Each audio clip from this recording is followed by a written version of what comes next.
Hi folks, I'm just going to steam straight in here because we've got two questions that I'd set you from previous lessons to go through before then bringing you on to another sort of slightly newish topic of functions that we haven't really done before, although it's all related to other stuff.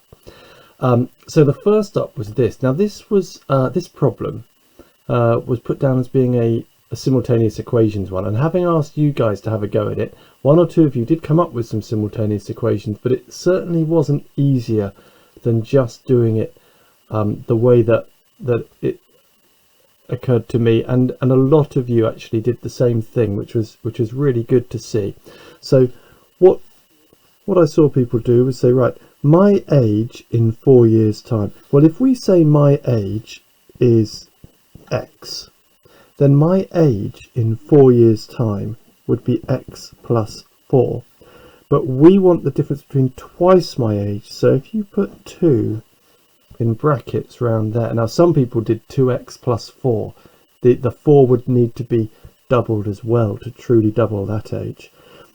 And then we've also got the age 4 years ago. So 4 years ago would be x minus 4, and we need twice that too. And then we're saying that we're going to the difference between them. And you find the difference between any two numbers by taking one from the other. Now at this point, one or two of you did make a mistake. If you multiply out that bracket, you get 2x plus 8. If you multiply out this bracket, you get 2x take 8. But we've actually got a negative there. The easiest way to do this is to consider that negative 2 as being just outside the bracket. Because negative 2 times x is negative 2x, and negative 2 times negative 4 is plus 8. Otherwise it's very easy to come out with a negative 2 and a negative 4 there. When you take a negative, you're going to be adding. So that leaves us with this. But remember at the beginning it said my age is this difference. So I need to make an equation of that by saying my age equals all of that. So now, if we simplify this, the 2x take 2x cancels out to be nothing, and you're just left with the age being 8 plus 8 is 16 years. And that's all it was. Some of you got there through slightly different routes, which is all great as well. So that was the first question. The other one, coming from from yesterday's lesson, was this one here: completing the square to find the turning point of the curve y equals 3x squared plus 9x plus 5. And in order to do this, we need to start off by popping our square bracket round, then say I'm going to take this factor of 3 outside, which will give me x squared plus 3x inside the bracket, because 3 3's make 9, and then we've got plus x plus 5 being there. Then we're going to do our completing the square thing on just what's inside the bracket. So it'll be x plus 3 over 2, because it's half of that number squared. And remembering we're going to have to take away 3 over 2 squared. So for now I'm just going to write it like that and just do these things one at a time. Each time this is what y is going to be equal to. So still I'm going to keep that square bracket in there. And I'm going to say, right, I'm going to be taking away 3 squared is 9 over 2 squared is 4. And then we've got the plus 5. Now I'm going to remove the square bracket by multiplying everything by 3. So I can do that for the first part by just saying that curved bracket is multiplied by 3. And then I times this by 3. So 3 9s are 27 over 4, and then we're going to add 5. So that's a little bit tricky, isn't it? What is 27 over? We've actually got 5 take 27 over 4. Well, 4 goes 6 times into 24, so it's actually 5 take 6 and 3 over 4, which is negative 1 3/4, isn't it? So y is going to be 3x plus 3 over 2 squared take 1 3/4. And so then our turning point is going to be the bottom of the curve. The smallest thing we could have is when the bracket is worth 0. So the bracket will be worth 0 if x is negative of that. So that is minus 3 over 2 or negative 1.5. And my y coordinate will just be what's left over, the constant, minus 1 3/4. So that is the turning point. And if you got that, that's great, because it really is quite a tricky one, that. Right, now if you are able to print off these worksheets, that'd be great. Or I mean, just writing it out's fine as well. But I'm gonna jump between one bit and another from time to time on this to show what's going on. Now we're looking at something called functions, and the word function just means something that happens in some way, something that works. That's what you mean, isn't it? You say, oh, is that functioning? Is that working? But in maths, what it means is it's an action that happens, and that action is being given here by x take 4. So the function happening to x. Now you may remember this popping up before this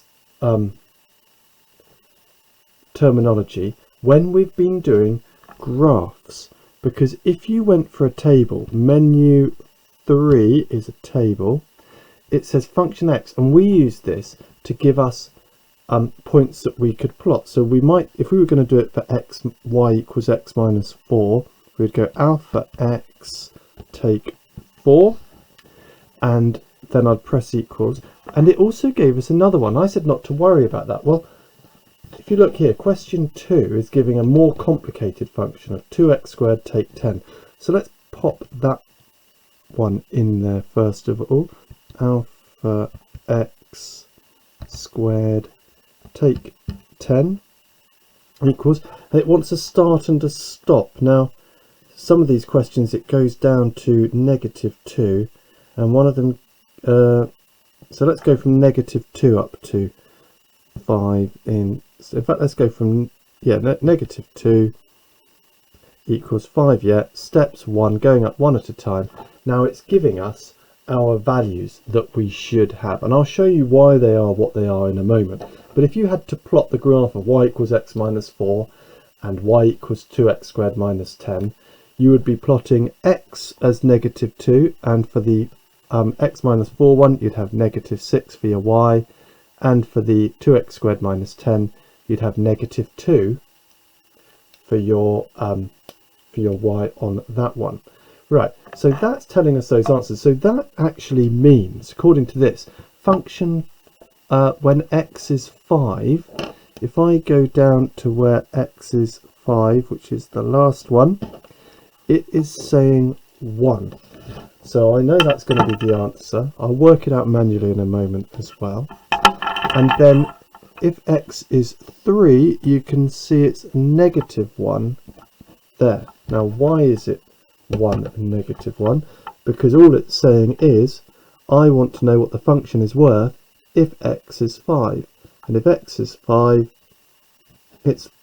we replace the x with the number 5. 5 take 4 is 1, and on this case if we replace the x with 3, because that's the number they've put there, 3 take 4 is negative 1. Now you'll want to take notes on all of this as it is new stuff, but it's not actually that difficult. It's rated as grade 7 I think, but which is like the old grade A, so it is well it's a sort of terminology that comes up in A level a lot, so it's really worth getting to grips with. Now what does it say for the G? it says if x is 2, it's on the top one there, isn't it? It's giving us negative 2. So I know that should be negative 2. And if x is negative 2, hang on. If x is 2, it's negative 2. If x is negative 2, it's also negative 2. Oh, well, let's have a look at how that happened then. So what we would have to do to work this out is we'd have to put 2 in instead of the x. And I would literally just write it 2, put in brackets for our x, 2 squared, take 10. And then I would say, right, let's do some bid maths. Let's do the indices for the bracket first. 2 squared is 4, so it's going to be 2 times 4, and then take 10. And 2 times 4 is 8. 8 take 10 is negative 2. And if it was negative 2, the only thing that's going to be different is that we are going to have a negative in there, aren't we? And when you square a negative, you still get a positive, so 2 times 4 is still 8, and take 10, and that's why we've still got negative 2. Right, now the game changes a little bit for part C. So pause the video and see if you can work out what should be happening here. Remembering that the g of x is 2x squared, take 10. So they've given us an equation here. They've said the g of x, which is that, is equal to 8. So the g of x is that, is equal to 8. And there we've got an equation to solve, a quadratic equation. Again, pause the video, have a go. In order to solve a quadratic, we would normally make it all equal to 0. And you can do that, but if you haven't got any x's involved, it's a little bit easier just to rearrange it so you've got your x squared term on one side by adding 10 gives me 18, and then I can divide by 2 so that I'm just left with x squared equals 18 divided by 2 is 9,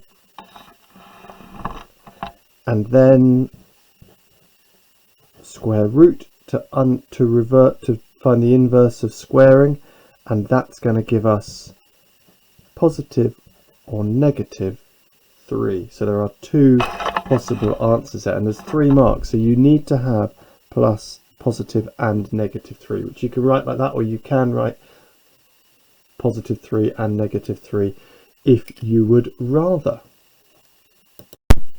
Right, so having a little crack at question 3. Pause it and have a go. I'm going to show all our sort of just manual working this time. So function of when x is equal to 3, so it's going to be 3 times 3, take 5. 3 times 3 is 9, take 5 is 4. If x is negative 2, it's going to be 3 times negative 2, take 5. 3 times negative 2 is negative 6. If you're already at negative 6 and then you take 5, you go down to negative 11. That is not taking a negative, that is adding 2 negatives together or subtracting a positive because you're taking 5 away. Right. Function of x equals 1. This is where they've made an equation. So this is like what we had at the end of question 2. So 3x take 5 is my function x, and they're telling us that that's equal to 1. So all we've got to do now is solve that nice simple equation by adding 5 to both sides so that we've got numbers on one side and x's on the other.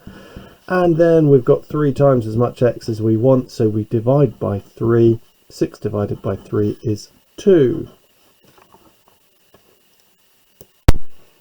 Here's our last question, but this last little part's going to take us a while. Pause the video, do what you can for the first two.